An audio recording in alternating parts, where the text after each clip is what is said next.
Vamos a ver algunas cosas breves con respecto al Señor Jesús. Vamos a ver su llamado, vamos a ver su visión de la vida, vamos a ver su ejemplo de carácter, su ejemplo en el liderazgo, su pasión por el evangelismo, su visión misionera, su disciplina y por último su legado. Bueno, ¿qué podemos decir, hermanos, del Señor Jesús? No solamente es el Hijo de Dios, no solamente es Dios mismo hecho hombre, no solamente es nuestro Salvador, nuestro Señor, le amamos, le adoramos, creemos en Él, hemos confesado su nombre como nuestro seguro y suficiente Salvador, y también es el modelo, el ejemplo perfecto de ser humano, de siervo y de líder.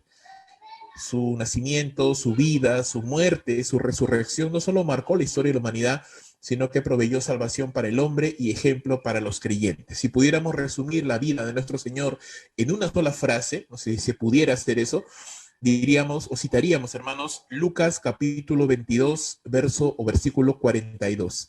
Padre, si quieres, pasa de mí esta copa, pero no se haga mi voluntad, sino la tuya. Y esto, creo yo, resume la vida completa de nuestro Señor Jesucristo. ¿Por qué? Básicamente porque la vida del Señor se giraba en torno a hacer la voluntad de Dios, ¿no? Él se negó a sí mismo hasta la muerte con tal de hacer la voluntad de Dios, y pienso que este es el mayor ejemplo que nos deja a nosotros los creyentes, que debemos de seguir las pisadas del Señor, hacer o vivir nuestra vida de esa manera y negarnos a nosotros mismos para obedecer al Señor. No es sencillo, pero es el ejemplo que el Señor nos dio. En cuanto a su llamado, vamos a citar algunos textos bíblicos, ¿no? que reafirmen lo que estamos diciendo en cuanto a su llamado. Lucas capítulo 4, versículo 16, dice la escritura: vino a Nazaret, donde se había criado, y en el día de reposo entró en la sinagoga conforme a su costumbre y se levantó a leer. Y se le dio el libro del profeta Isaías, y habiendo abierto el libro, halló el lugar donde estaba escrito: el Espíritu del Señor está sobre mí, por cuanto me ha ungido para dar buenas a los pobres, me ha enviado para sanar a los quebrantados de corazón y pregonar libertad a los cautivos y vista a los ciegos, a poner en libertad a los oprimidos, a predicar el año agradable del Señor. Principalmente, este es una declaración. Cuando Cristo Jesús leyó este pasaje allí en la sinagoga, leyó lo que la Biblia hablaba o decía con respecto a él, a su llamado, a la misión que Dios le había encomendado, y esto es algo, o mejor dicho, está relacionado con el hecho de proclamar las buenas nuevas. ¿Cuáles son estas buenas nuevas? Las buenas noticias de la salvación que Dios ha prometido, que Dios ha regalado al ser humano. Estamos quebrantados por nuestro pecado, estamos presos del pecado, estamos oprimidos, pero Dios, por medio de su Hijo, Él fue enviado justamente para esto, ¿no? Para darnos salvación, para darnos libertad, para darnos esperanza.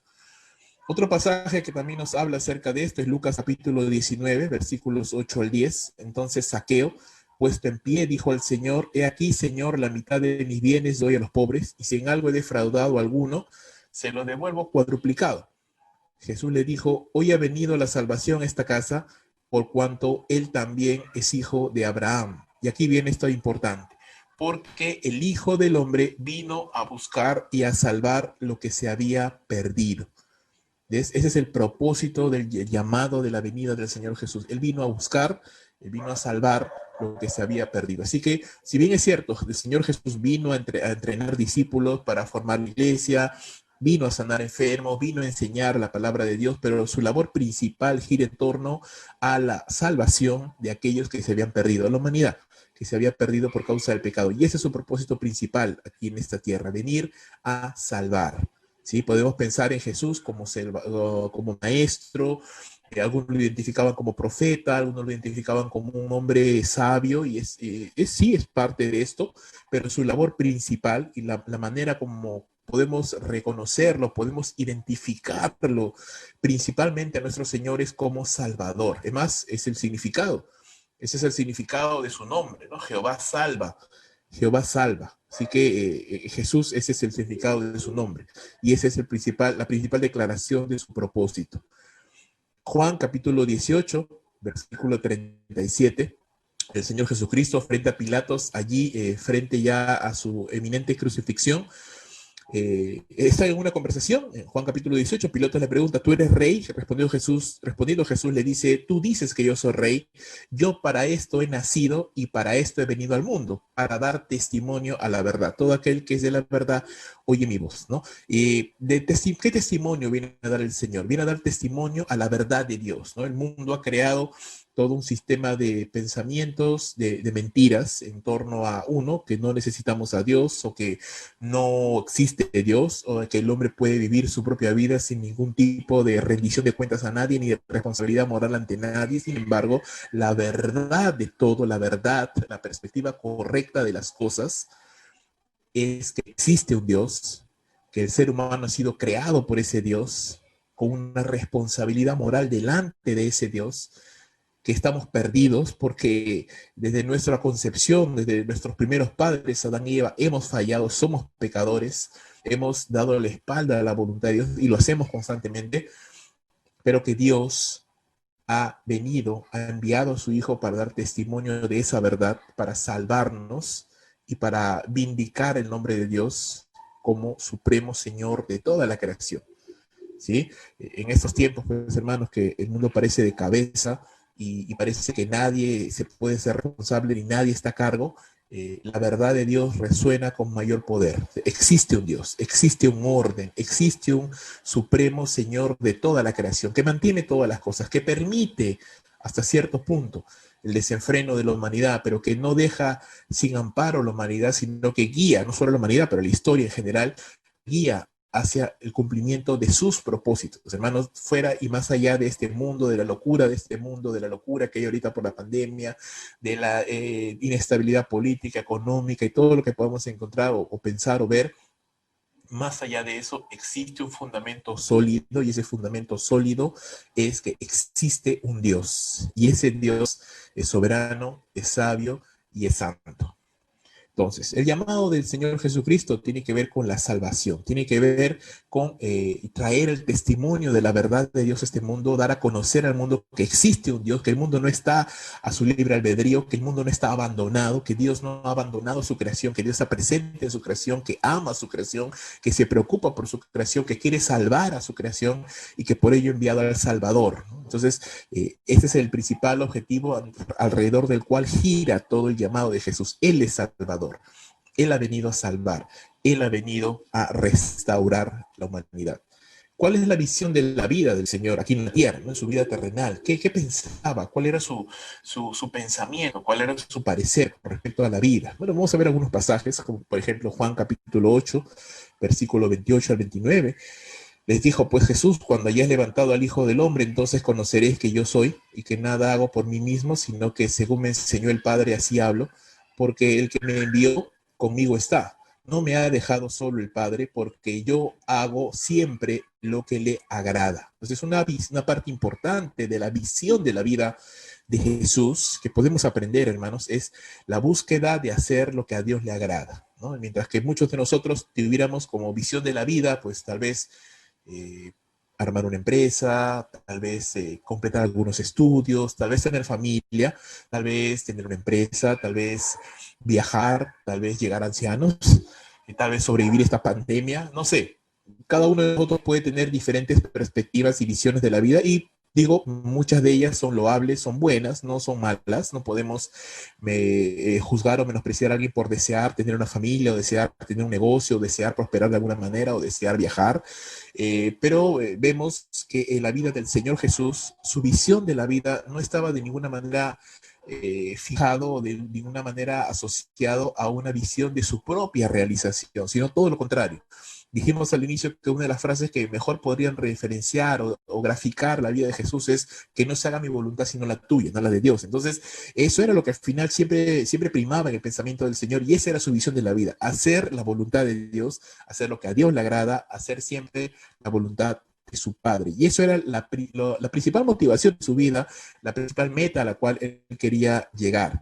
Déjame que te muestre algunos otros pasajes. Estamos viendo varios pasajes, te habrás dado cuenta, que están relacionados con la vida del Señor, porque queremos ver estos aspectos. Mira, Filipenses capítulo 2, versículo 5, Pablo hablando dice, haya pues en nosotros este pensar, este sentir que hubo en Cristo Jesús, el cual siendo en forma de Dios, no estimó ser igual a Dios como cosa que aferrarse, sino que se despojó de sí mismo, tomando forma de siervo, hecho semejante a los hombres, y estando en la condición de hombre, se humilló a sí mismo, haciéndose obediente hasta la muerte y muerte de cruz. Una vez más, ¿qué vemos en esta porción de texto hablándonos acerca del Señor Jesús y de su pensamiento con respecto a la vida?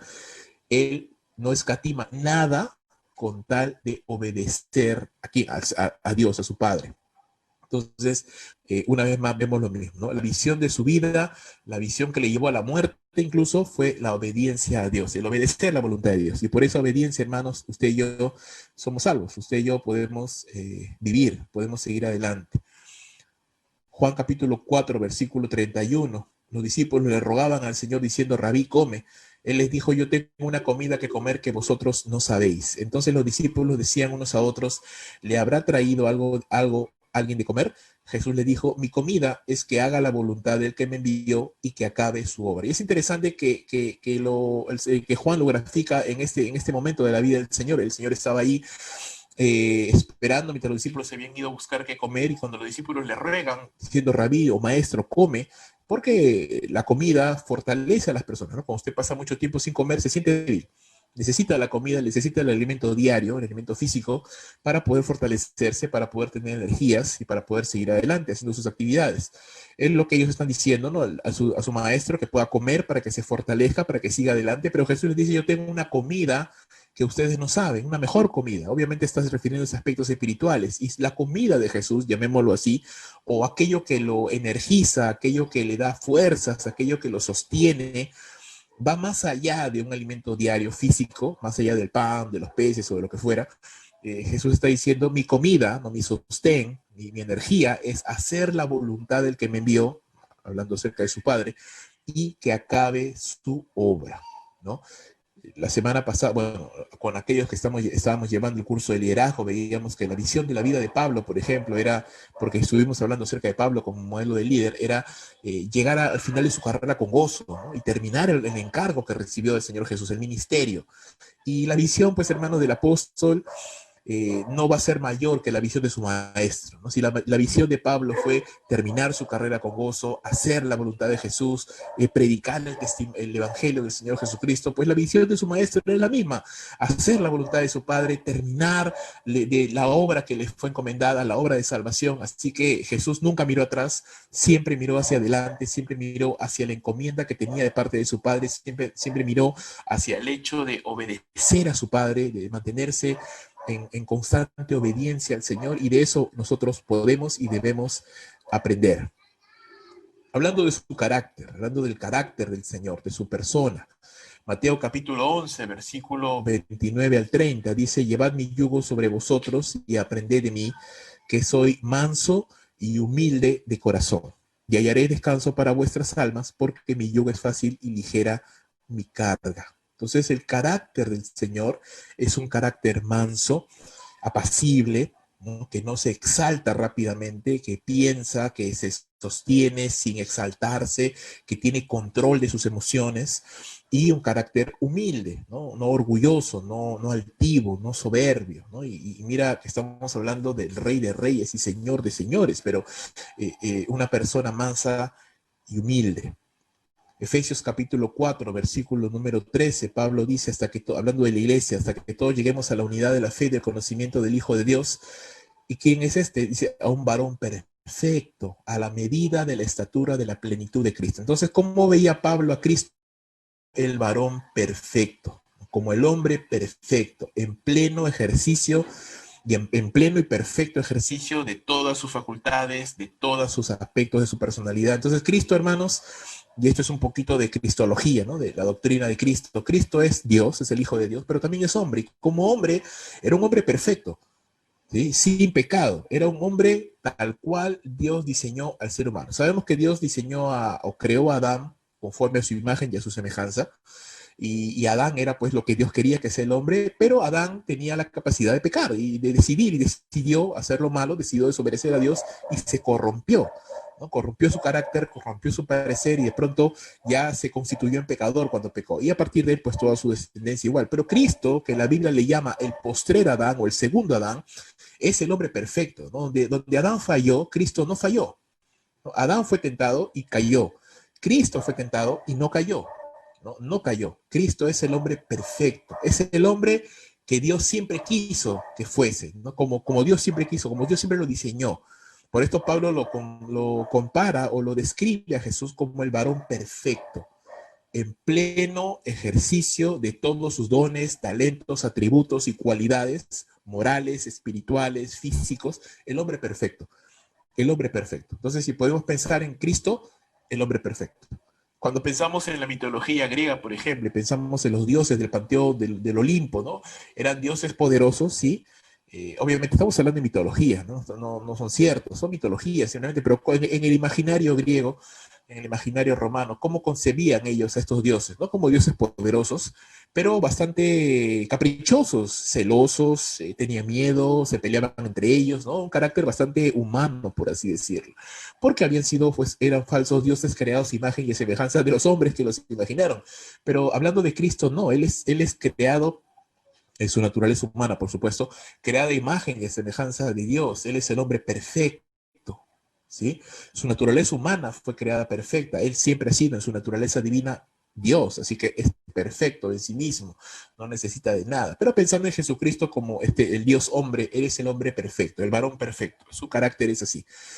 Hebreos capítulo 4, versículo 14 al 16, el escritor de Hebreos nos dice que Cristo Jesús fue tentado en todo, según nuestra semejanza, pero sin pecado. Entonces, uno de los aspectos de su carácter, aparte de la mansedumbre, de la humildad, de la perfección, es de la pureza, de la santidad.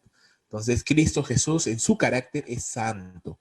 Él no ha pecado, él no puede pecar, él no es tentado, dice el libro de Santiago, que Dios no es tentado por el mal, ni él tienta a nadie, y esto aplica, por supuesto, a Cristo Jesús también, porque él es Dios también, es Dios el Hijo. Entonces, en su carácter, Cristo es santo, Cristo es puro. Pero mira, es interesante que a pesar de ser santo e impecable, él fue tentado en todo, y esto lo utiliza el escritor de Hebreos para decirnos que nosotros podemos acercarnos confiadamente al trono de la gracia, porque a pesar de que Cristo es perfecto y es puro y es santo, a pesar de todo esto, Él nos entiende. ¿Por qué nos entiende? Porque Él vivió toda la gama de experiencias de la vida humana, es decir, el cansancio, el estrés, la ansiedad, el miedo, la tentación, de todo sentido, pero no pecó, ¿no? Pero no pecó. Entonces, en su carácter, vuelvo a repetir, él es manso, humilde, él es perfecto, ¿no? No hay ninguna falla de carácter. Nosotros tenemos fallas de carácter, tenemos altos y bajos, y es parte de nuestra lucha humana. A veces estamos bien, luego tropezamos, luego caemos, tenemos ahí altos y bajos. Cristo no, Él es el varón perfecto, Él es el varón pleno, tal cual Dios lo diseñó. Y esto es precioso, hermanos, de pensar, porque mientras más nos parezcamos a Cristo, más somos o nos acercamos al ideal de lo que Cristo quiere para nosotros. No ponte a pensar en esto. Dios creó al ser humano en perfección. Dios lo creó al ser humano con un propósito perfecto, precioso, pero el hombre corrompió esto por el pecado, y a partir de ahí en adelante pues estamos cada vez más lejos, ¿no? En nuestros pecados cada vez más lejos del diseño original de Dios, pero Cristo vino para restaurar esa imagen del hombre, ese diseño perfecto, y cuando nosotros pues seguimos a Jesús y nos acercamos a Él, queremos parecer más a Él, pues entonces nos vamos acercando justamente a lo que Dios siempre quiso que usted y yo seamos, y eso es algo muy bueno, eso es algo precioso. Eh, Eso es algo precioso. Muy bien. Bueno, aquí en casa ya volvió la luz, así que espero que por ahí ya me puedan ver y espero que no se vuelva a ir también. Pero sigamos, hermanos. Qué bueno, porque ya me estaba abandonando la batería. Dios es bueno, gracias al Señor. Sigamos. Ahora vamos a pensar un poquito del ejemplo de Cristo en el liderazgo, ¿no? Cómo el Señor Jesús veía el liderazgo. Juan capítulo 13, versículo 12, este pasaje lo hemos leído, ya lo hemos visto anteriormente, viendo a Jesucristo Y veamos lo que dice, ¿no? Juan capítulo 13, versículo número 12. Así que después que les hubo lavado los pies, tomó su manto, volvió a la mesa y les dijo, ¿sabéis lo que os he hecho? Vosotros me llamáis maestro y señor, y decís bien porque lo soy. Pues si yo, el Señor y el Maestro, he lavado vuestros pies, vosotros también debéis lavaros los pies los unos a los otros, porque ejemplo os he dado para que como yo os he hecho, vosotros también hagáis. Entonces, en cuanto al liderazgo, el Señor Jesucristo siempre nos dio un ejemplo de servicio. En cuanto al liderazgo, Jesús ejercitaba su autoridad, ejercía su autoridad, pero como el que sirve, como el que se entrega, ¿no? No como el que exige o el que demanda, sino como el que se entrega, como el que sirve. Y claramente lo dice acá el Señor, ejemplo os he dado, ¿no? Un ejemplo que nosotros debemos y un ejemplo que nosotros podemos seguir. Otro pasaje, Marcos capítulo 10, versículo 42, dice la palabra, Jesús llamando a sus discípulos le dijo, sabéis que los que son tenidos por gobernantes de las naciones se enseñorean de ellas y sus grandes ejercen sobre ellos potestad. Pero no será así entre vosotros, sino que el que quiera hacerse grande entre vosotros será vuestro servidor, y el que de vosotros quiera ser el primero será siervo de todos. Porque el Hijo del Hombre no vino para ser servido, sino para servir y para dar su vida en rescate por muchos. ¿Ves?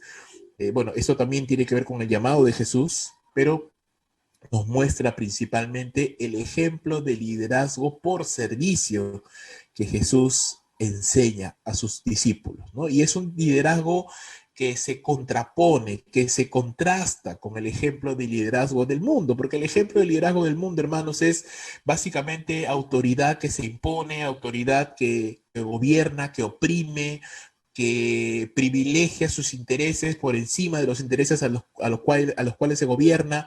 Y esto es algo de lo que mucho se ha hablado, por lo menos en este país, Perú, en estas últimas semanas, ¿cierto? Hay una gran desconfianza hacia el Congreso peruano, hay una gran desconfianza hacia aquel que se sienta ahí en el sillón de Pizarro. ¿Por qué? Básicamente por el mal ejemplo de personajes, ¿no? De la política que en la antigüedad, pues desde hace ya buen tiempo atrás, utilizan los puestos de poder para básicamente pues salvaguardar sus propios intereses personales, más que los intereses del pueblo. Y la gente puede ver eso, ¿no? Y justamente pensando en esta realidad, pues las palabras de nuestro Señor son más relevantes aún, ¿no? Los gobernantes de las naciones se señorean sobre ellas y sobre ellas se ejercen potestad, y a veces es una potestad tiránica, a veces es una potestad abusiva, sin pensar ni considerar los intereses de los demás. Pero dice, no será así entre nosotros, ¿no? Entre vosotros, entre los discípulos de Jesús. Y el principio de Jesús aquí es el principio de liderazgo por servicio, ¿no? El que quiera hacerse grande tiene que ser el servidor de los demás. Y el que quiera ser el primero debe ser siervo de todos. Y ese es básicamente el principio de liderazgo para nosotros, que podemos seguir, ¿no? Servir a los demás. El que quiere crecer, el que quiere ser mayor, pues el que tiene que seguir más a todos. Y el modelo y el ejemplo de esto, pues es el mismo hijo de Dios, el mismo hijo del hombre. Él no vino para ser servido, siendo pues el único digno de ser servido por los ángeles y por toda la creación. No, él no vino para ser servido, vino para servir. Entonces vamos enriqueciendo nuestra idea del llamado de Jesús. Vino para dar testimonio a la verdad, vino para dar testimonio de que Dios ama al mundo, no se ha olvidado de su creación, ama a la creación, tiene que juzgar a la creación, pero no quiere condenar al hombre, sino que quiere salvarlo. Vino para buscar a lo que se había perdido, para salvar, esa es su labor principal de salvador. Vino para servir, vino para dar su vida en rescate, ¿no? Y esa es la manera como nos salva, dando su vida en rescate por la vida de los pecadores. Entonces es un liderazgo sacrificial, es un liderazgo de servicio, es un liderazgo humilde, es un liderazgo que busca el bienestar de aquellos que está sirviendo, ¿sí? Este es el ejemplo del liderazgo del Señor Jesús. Ahora, por supuesto, esto impacta nuestra visión de liderazgo, debería, cuando pensábamos en el liderazgo de Pablo, veíamos cómo Pablo pues seguía este ejemplo de liderazgo, ¿no? Una de las cosas que decíamos en nuestra clase de liderazgo a los hermanos que estudiábamos el ejemplo de Pablo, decíamos, Pablo se consideraba de los pecadores el primero, de los apóstoles se consideraba el más pequeño, y de los que trabajaban se consideraba el que más trabajaba, el que más se esforzaba. ¿Por qué?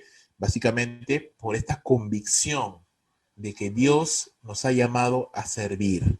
Cristo nos ha llamado a servir. El cristianismo, básicamente, hermanos, es servicio, servicio a Dios, servicio por gratitud. El cristianismo sin servir a Dios, pues no tiene mucho sentido. El cristianismo no es una religión en la cual una persona pues cumple ciertos ritos a la semana y puede seguir su vida independientemente. No, el cristianismo es una relación viva, activa con el Señor que se expresa en nuestro amor hacia Dios y en nuestro amor hacia el prójimo, ¿no? Uno de los principales mandamientos del Señor, ¿cuál es? El primero, el más grande mandamiento es: amarás al Señor tu Dios con toda tu alma, con toda tu mente y con todas tus fuerzas. Y el segundo es semejante, dice: llamarás a tu prójimo como a ti mismo. Y de esta ley, estos dos mandamientos se desprenden toda la ley, todos los profetas, todo tiene sentido, todo cobra sentido girando en torno de esos dos mandamientos. Ahora, ¿cómo los podemos cumplir? Cumplimos amar a Dios por medio de la obediencia, por medio de la adoración al Señor y de todas aquellas cosas con las cuales expresamos nuestra gratitud a Dios, y cómo amamos a nuestro prójimo por el servicio. Cuando servimos a nuestros hermanos, cuando servimos al incrédulo predicando el evangelio, cuando servimos al incrédulo haciéndole bien de alguna manera, entonces el servicio es parte fundamental de cómo nosotros expresamos nuestro cristianismo. ¿Cuál es la pasión, ¿no? ¿Qué pasión demostraba Jesús en el evangelismo? Dice la palabra del Señor, hermanos, en Mateo capítulo número 9, versículo 35. Dice la escritura: recorría Jesús todas las ciudades y aldeas, enseñando en la sinagoga de ellos y predicando el evangelio del reino y sanando toda dolencia, toda enfermedad, y toda dolencia en el pueblo. Y al ver a las multitudes tuvo compasión de ellas porque estaban desamparadas y dispersas como ovejas que no tienen pastor. Entonces dijo a sus discípulos: a la verdad la mies es mucha, mas los obreros pocos. Rogad pues al Señor de la mies que envíe obreros a su mies. Entonces, la pasión por el evangelismo que nuestro Señor Jesucristo manifestaba se expresaba en actos. Él era un evangelista, Jesús era un evangelista. Él salía a recorrer las ciudades, las aldeas, entraba en las sinagogas, en todo Israel, predicando el evangelio del reino y sanando toda enfermedad y toda dolencia en el pueblo. Ese era su actuar, ¿no? Digámoslo así, la expresión de su ministerio, de su pasión. Él era un apasionado que actuaba, él era un evangelista, él salía a compartir la palabra de Dios. Pero esta acción, este accionar de nuestro Señor, ¿en qué estaba basado? ¿No? Nadie es apasionado a menos que algo le motive, algo le guíe, algo le lleve. ¿Y cuál era la motivación del Señor? La compasión. Dice que al ver a las multitudes tenía compasión de ellas, porque las veía desamparadas y dispersas como ovejas que no tienen pastor. Entonces, si bien es cierto, el amor por su padre, la obediencia a su padre era el principal motor de la vida de Jesús, tampoco podemos dejar de lado el hecho de que el mismo Señor Jesucristo amaba al hombre. Él es Dios, Él ama también al hombre. Entonces, no solo el Padre ama al hombre, Jesús, el Hijo de Dios, ama al hombre también y tiene compasión de nosotros, tiene compasión de la humanidad. Y esa era parte importante también de la motivación que le guiaba a salir a compartir el evangelio, a salir a predicar la palabra de Dios. Él simplemente podía haber venido a la tierra y morir directamente por los pecadores y ya, pero no, él no solo murió, y ese era su principal ministerio, pero él vino y no solo convivió con sus discípulos, sino que también estuvo entre las personas y iba por los pueblos, por las aldeas, predicando el evangelio, compartiendo la palabra, incluso dando de comer a muchas personas, sanando a los enfermos, liberando a los endemoniados. Entonces, era parte de esa pasión expresada en un ministerio activo, guiado por la compasión. Y esta compasión se debe de compartir. Por eso que el mismo Señor Jesucristo le dijo a sus discípulos y nos dice a nosotros: la verdad la mies es mucha, el campo es muy grande y los obreros son pocos. Rogad pues al Señor de la mies que envíe más obreros a su mies. Obreros como Jesús, obreros como el apóstol Pablo, obreros como estos hombres de Dios que están dispuestos, que están apasionados, que están convencidos, por supuesto, con diferentes formas, diferentes métodos, diferentes maneras, pero la misma pasión. Pasión por las personas, compasión por la humanidad perdida, amor por Dios, deseo por obedecerle. La pasión por el evangelismo también la podemos ver en Marcos capítulo 1, versículo 12, donde se nos enseña que el Espíritu de Dios impulsó a Jesús al desierto y estuvo ahí en el desierto 40 días y era tentado por Satanás y estaba con las fieras y los ángeles le servían. Y después de que Juan fue encarcelado, dice que Jesús vino a Galilea predicando el evangelio del reino de Dios, diciendo, el tiempo se ha cumplido y el reino de Dios se ha acercado. Arrepentíos y creed en el evangelio.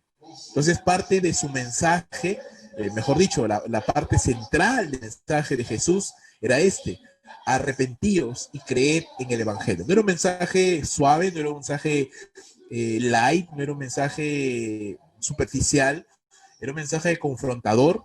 Si pensábamos que el mensaje de Juan el Bautista era confrontador, pues el mensaje de Jesús también lo era.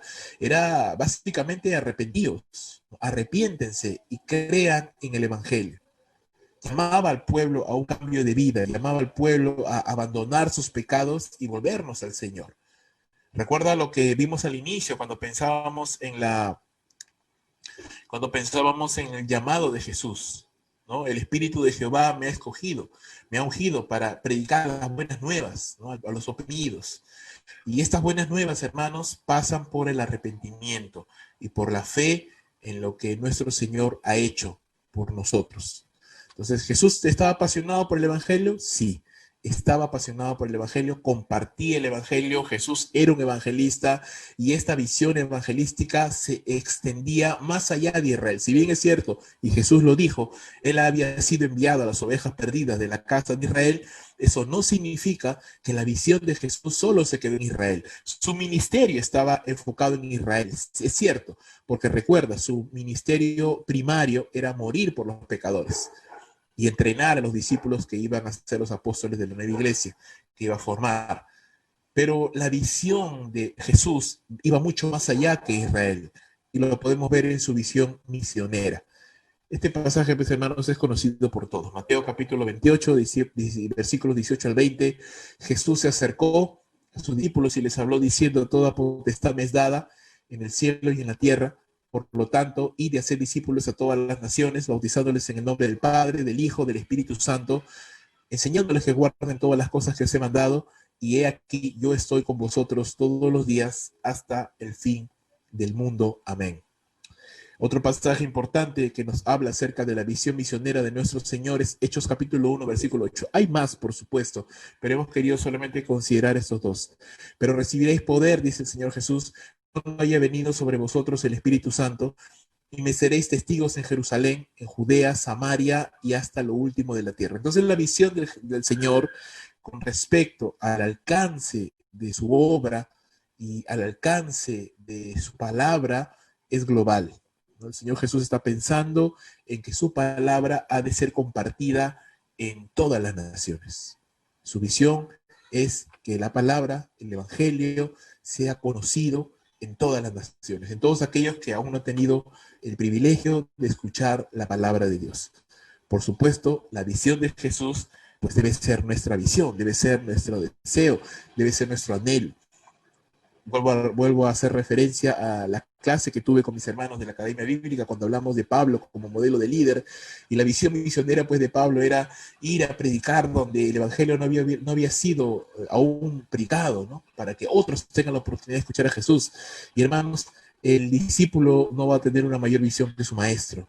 Si Pablo tenía esa visión, esa pasión, ese anhelo, ese deseo de compartir la palabra, pues su Señor y Maestro con mucha mayor razón. La visión de Dios, hermanos, es una visión global, es una visión que abarca a todas las naciones y es una visión donde usted y yo pues tenemos parte, somos parte de esto, somos parte de esta visión misionera. Así que cuando nosotros estamos compartiendo el evangelio, estamos cumpliendo la visión de Jesús. Cuando nosotros estamos ofrendando a misiones, cuando nosotros estamos orando por los misioneros, cuando nosotros estamos orando tal vez para que el Señor nos envíe a un campo misionero, pues estamos cumpliendo o estamos siendo parte de la visión misionera, de la pasión evangelística que llenaba el corazón del Señor Jesucristo y que le motivaba y le guiaba a cada día vivir aquí en esta tierra. Cuando hablamos acerca de su disciplina personal, pensando en los hábitos espirituales que lo mantenían firme, que lo mantenían lleno de fe, de esperanza, de gozo. Y aquí quiero aclarar, hermanos, si bien es cierto, nuestro Señor Jesucristo es Dios, es el Hijo de Dios eterno, santo, todopoderoso. Cuando Cristo se hizo hombre, veló su divinidad con un cuerpo, con una naturaleza humana, divina, con carne, con huesos, y tomó, ¿no? Tomó la naturaleza humana. Y la naturaleza humana, hermano, es con sus limitaciones, ¿no? Sin pecado, por supuesto, pero con sus limitaciones. Y Cristo, si bien es cierto, en su naturaleza divina, será plenamente capaz de ser completamente independiente y no tener ningún tipo de necesidad de nada, pues en su naturaleza humana, él siempre oraba, leía la palabra, fue creciendo en disciplina, es decir, mientras iba creciendo en edad, fue entendiendo el propósito de Dios para su vida, fue aprendiendo la palabra de Dios, fue memorizando la palabra de Dios.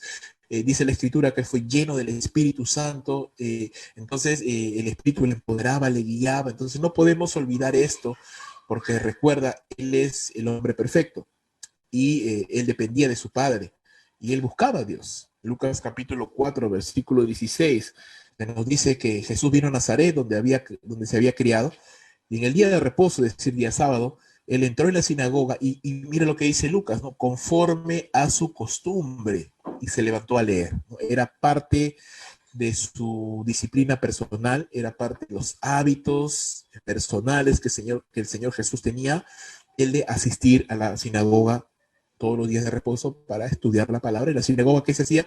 En la sinagoga se leía la palabra, se estudiaba las escrituras, se oraba, se alababa al Señor, se tenía comunión con aquellos que también lo hacían. Entonces Jesús tenía como parte de su disciplina personal el asistir a la sinagoga, el congregar en la sinagoga. Marcos capítulo 1, verso 35, se nos dice que el Señor Jesús se levantó de muy de mañana, y siendo aún muy oscuro, salió y se fue a un lugar desierto, y de allí oraba. Y le buscó Simón y todos los que con él estaban, y hallándole le dijeron, todos te buscan.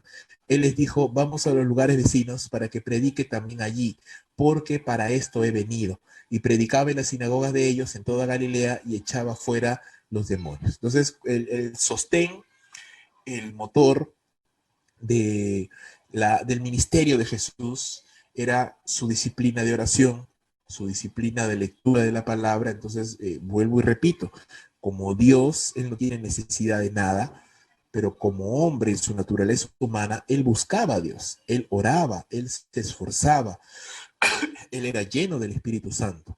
Entonces, podemos tomar al Señor Jesús como ejemplo de nuestra vida y de nuestra del ejercicio de la disciplina espiritual. Sí, por supuesto que podemos tomarlo como ejemplo y debemos tomarlo como ejemplo de una vida sana espiritualmente hablando. Por último, hermanos, cuando pensamos en el legado, eh, todo lo que dejó el Señor Jesús después de su muerte y resurrección, bueno, nos faltaría el tiempo, ¿no? Para pensar en el tremendo legado que Jesús dejó. Solamente vamos a leer algunos versos. Juan capítulo 17 dice la palabra del Señor.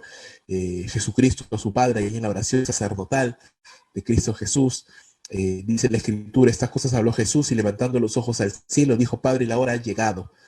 Glorifica a tu Hijo para que también tu Hijo te glorifique a ti, como le has dado potestad sobre toda carne, para que dé vida eterna a todos los que le diste. Y esta es la vida eterna, que te conozcan a ti, el único Dios verdadero, y a Jesucristo, a quien has enviado. Yo te he glorificado en la tierra, he acabado la obra que me distes que hiciese. Ahora pues, Padre, glorifícame tú al lado tuyo, con aquella gloria que tuve contigo antes de que el mundo fuese. Entonces, algo tremendo que podemos ver aquí, hermanos, es esto, ¿no? Yo he terminado lo que me diste que hiciera, dice el Señor. Yo he terminado, he acabado lo que me dijiste o lo que me pediste que hiciera, ¿no? Cuando cuando pensábamos en el testimonio, en el legado de Pablo, ¿no? Pablo decía en Hechos capítulo 20 que de ninguna cosa hago caso, solamente que acabe mi carrera con gozo, ¿no? Yo quiero terminar mi carrera con gozo, quiero terminar el ministerio, quiero cumplir lo que el Señor Jesús me envió. Y vimos en 2 Timoteo 4 cómo Pablo efectivamente terminó la carrera. Pablo dijo, he terminado la carrera, he acabado la carrera, he terminado, he guardado la fe. Y qué tremendo, ¿no? Pablo pudo terminar y ese fue su legado, un legado de victoria, pues no iba a ser menos con su maestro. Jesús fue enviado para predicar la palabra, para traer salvación, y Jesús en Juan 17, momentos antes de entregar su vida ya, Jesús dijo, yo he glorificado al Señor, he acabado lo que me diste que hiciera. Tremendo testimonio de victoria, tremendo testimonio de fe, tremendo testimonio de obediencia. Cristo acabó lo que su Padre le encargó. Cristo logró la salvación para cada uno de nosotros. Y gracias a Él, gracias a su victoria, gracias a su disciplina, gracias a su obediencia, gracias a su amor, gracias a su compromiso, pues hermanos, usted y yo estamos aquí, somos salvos, tenemos vida eterna, porque Cristo Jesús no se rindió, porque Cristo Jesús tomó la copa de la ira de Dios que era destinada para nosotros por nuestro pecado y la bebió hasta el fondo, porque Cristo Jesús, aunque enfrentó tentaciones, aunque enfrentó dificultades, no se rindió.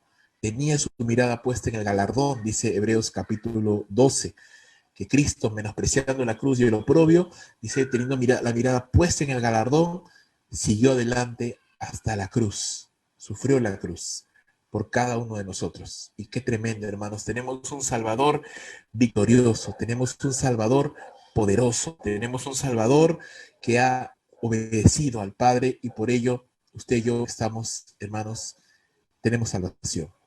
Isaías capítulo 53, y con este verso quiero terminar, versículos 10 al 12, dice, con todo esto Jehová quiso quebrantarlo, sujetándole a padecimiento. Cuando haya puesto su vida en expiación por el pecado, verá linaje, vivirá por largos días, y la voluntad de Jehová será en su mano prosperada. Verá el fruto de la aflicción de su alma, y quedará satisfecho. Por su conocimiento justificará a mi siervo justo a muchos, y llevará las iniquidades de ellos. Por tanto, yo le daré parte con los grandes, y con los fuertes repartirá despojos, por cuanto derramó su vida hasta la muerte, y fue contado con los pecadores, habiendo él llevado el pecado de muchos y orado por los transgresores. Creo que este pasaje describe, bueno, todo el capítulo 53 realmente, pero solo centrándonos en estos dos versos, tres versos, describe tremendamente el, el resultado del ministerio y del llamado y del llamamiento de Cristo Jesús. Fue afligido, su cuerpo fue quebrantado. Dice la Escritura que su cuerpo fue molido por nuestros pecados, su sangre fue derramada. Él fue afligido, hermanos, ¿no? Él sufrió nuestra aflicción. Dice la Escritura que Él verá el fruto de la aflicción de su alma y quedará satisfecho. Porque por su aflicción, hermanos, somos salvos. Por su dolor, somos salvos. Por su muerte, nosotros tenemos vida. Por su sangre derramada, usted y yo tenemos acceso al Padre Celestial. Por su sacrificio, vuelvo y repito, la humanidad tiene la posibilidad de, arrepintiéndose y creyendo en Él, ser salvos. Él, hermanos, llevó nuestras iniquidades. Él derramó su vida hasta la muerte, dice Isaías. Él llevó nuestro pecado. Él oró por los pecadores. Él oró, intercedió por los transgresores. Oró por cada uno de ellos, por cada uno de nosotros. Y ese fue su legado, hermanos. Un legado de victoria, un legado de gloria. Hermanos, cuando pensamos en estas cosas, en la vida de nuestro Señor Jesús, en su disciplina, en su amor, en su mansedumbre, en su compromiso con el Padre, hermanos, ¿cómo pudiéramos fallarle o volver atrás? Cuando Satanás tentó a Jesús con las riquezas de este mundo, con una vida fácil, con una vida cómoda, Jesús le dijo, ¿ah? Aléjate de mí, Satanás, porque escrito está, al Señor tu Dios adorarás y a Él solo servirás. Cuando Jesús, hermanos, fue reconvenido por Pedro para que no entregue su vida a la muerte, para que no sufra esto, Jesús, ¿qué le dijo a Pedro? Vete de mí, Satanás, porque me estropiezo, porque tú no pones la mira en las cosas de Dios, sino en las de los hombres. Cuando, hermanos, enfrentó la oposición, y dice el escritor de Hebreos que Jesús enfrentó tal contradicción de pecadores contra sí mismo, Él no se rindió ante los látigos, ante los clavos, ante la cruz, ante la vergüenza, obvio, ante los escupitajos y las burlas. Cristo no se amilanó. Cuando todo el pueblo de Israel, hermanos, clamaban crucifíquenle, crucifíquenle, Jesús no se amilanó. Cuando Jesús fue crucificado ahí en la cruz y los soldados se echaban en suerte sus vestimentas, Jesús lo único que pudo decir es, o lo único que quiso decir es, Padre, perdónalos porque no saben lo que hacen. Entonces, hermanos, cuando fue tentado ahí en el huerto de Getsemaní, cuando considerando todo lo que venía a su vida, el abandono de Dios, porque Cristo fue abandonado en la cruz por su Padre, se hizo pecado por nosotros, se hizo maldición.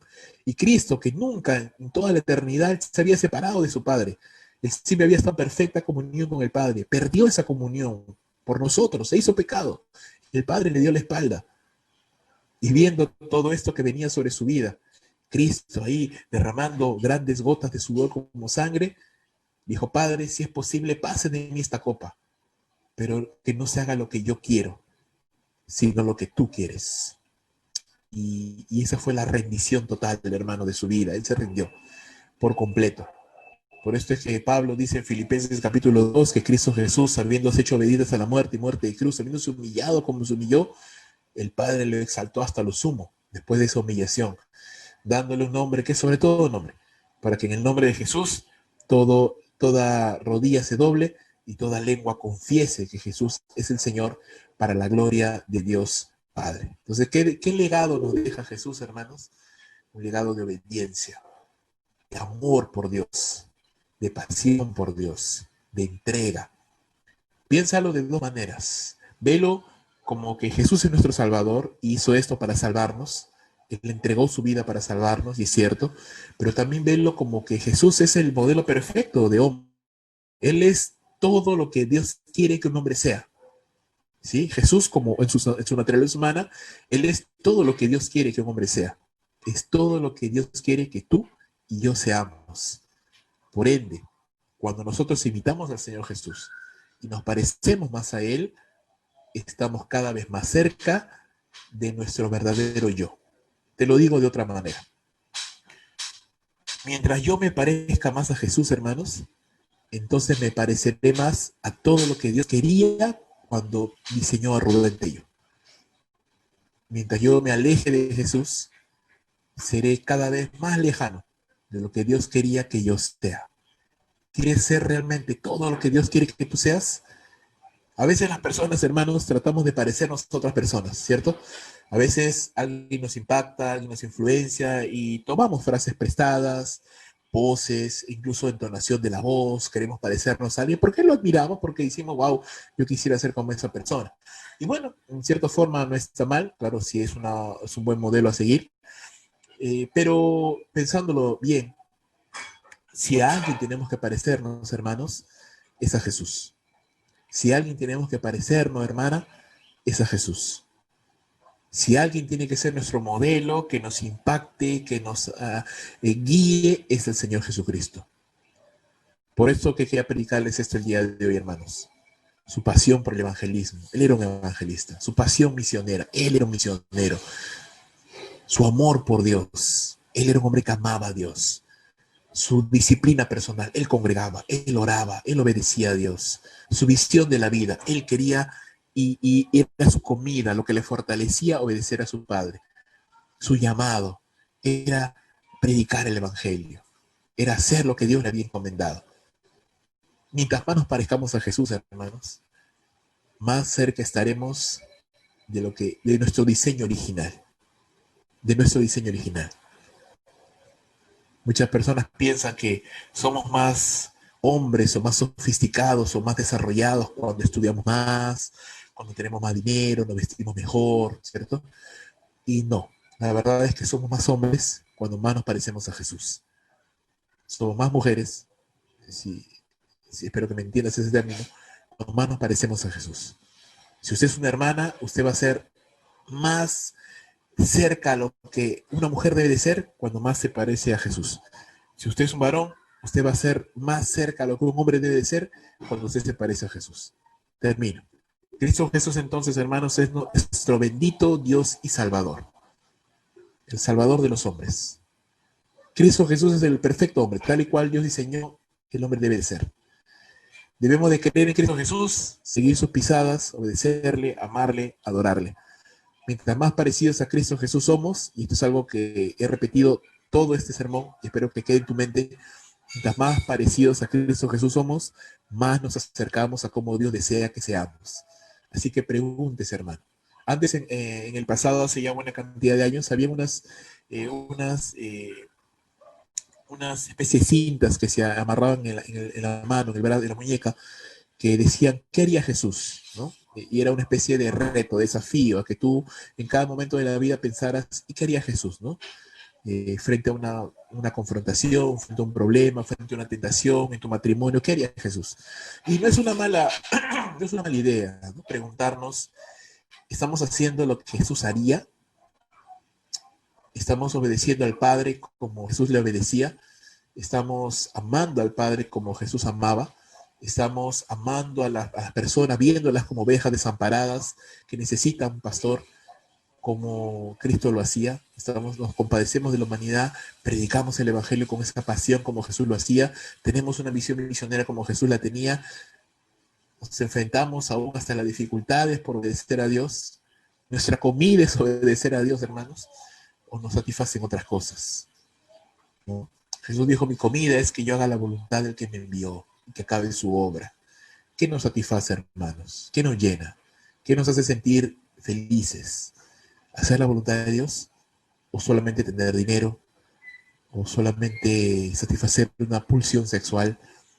¿O solamente tener amigos? ¿O solamente trabajar? Pues esas cosas son cosas muy bajas a comparación de aquello que satisfacía al Señor. Aquello que satisfacía al Señor Jesús era hacer la voluntad de su Padre. Cristo, Él es nuestro modelo de Hijo de Dios y Él es nuestro modelo de siervo de Dios. Entonces, hermanos, quería terminar con esto. Sigamos las pisadas del Señor. Preguntémonos, ¿no? Analicémonos, evaluemos, hermanos. Porque al final, hermanos, no seremos identificados como discípulos de tal o cual persona, o como miembros de tal o cual iglesia, sino cristianos, seguidores de Jesús, discípulos de Jesús. Y si discípulos, seguidores. Y si seguidores, alumnos, aprendices. Y si aprendices, pues hermano, entonces significa que estamos siguiendo sus pisadas. Y si estamos siguiendo sus pisadas, entonces, cada año que pase, deberíamos ser mejores, deberíamos ser más plenos, parecidos a lo que Dios quería cuando lo diseñó a usted y cuando me diseñó a mí. A veces pienso cuánto nos falta, pero hermanos, que Dios nos ayude y que nos enseñe a ser como Jesús. No solo creer en Jesús, no solo obedecer a Jesús, pero parecernos a Jesús, el hombre perfecto, el siervo perfecto, nuestro Salvador.